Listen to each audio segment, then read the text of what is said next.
Let's take a look at the order of execution in SQL. Now, to communicate with a database, you'll need to write some SQL statements. And these statements are made up of different clauses. Now, these clauses are actually processed by the SQL engine in a particular order. And it will start with a from or join statement or clause, a where clause, the group by clause, the having clause, the select clause, the order by clause, and the limit clause. This is the order in which the SQL engine will process the information. It is actually different than how the SQL statement will be physically laid out. Let's take a look at this to understand the difference in how it is executed versus how it's laid out. So on screen at the top we have the order in which the SQL engine will execute the statement.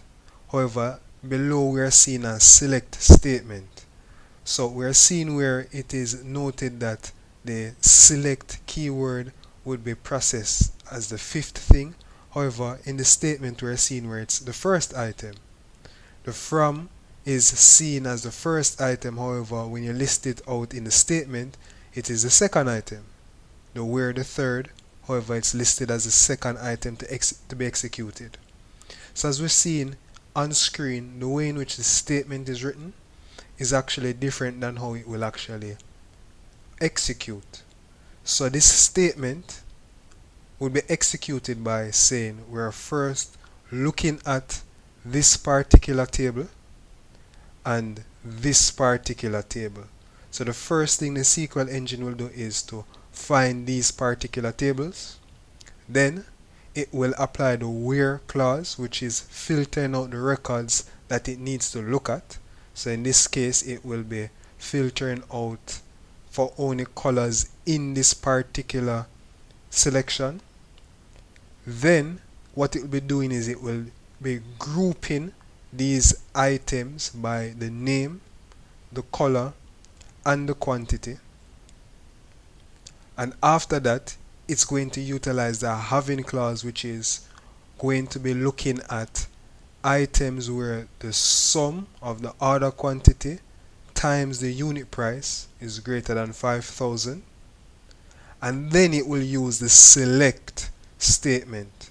And the select statement will identify the amount of columns the amount of records to be returned, because we're using the select top. It will identify the name of the columns that you are interested in having returned. And then after the select statement will be your order by statement. Now, the order by statement is the second to last, and just a correction, the select top would be the limit. So after it identifies from the select statement the columns, then the order by, it will then actually apply the top criteria. So this will be the last thing that will be executed in the statement. So from this statement, what we're going to see is it's going to be looking at these two particular tables first. It's going to identify all the colors that are in this selection.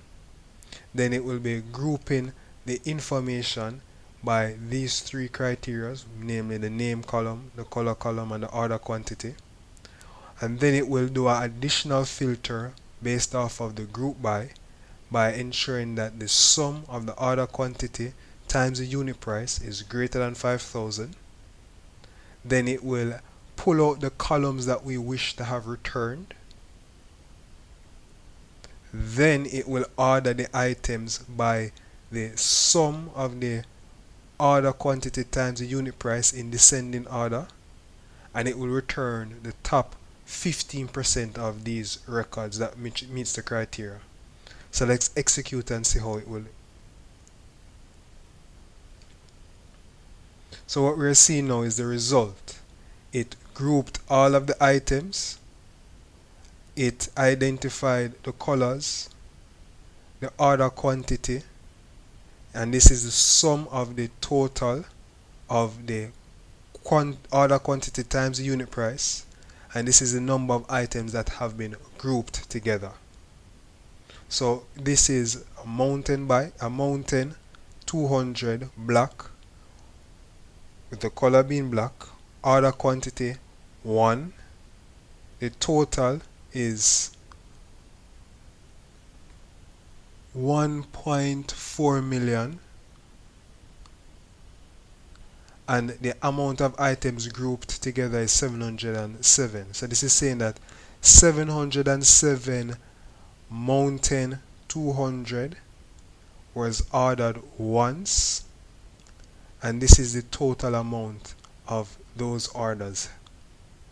So this is how the order of execution operates versus how the select statement is written out.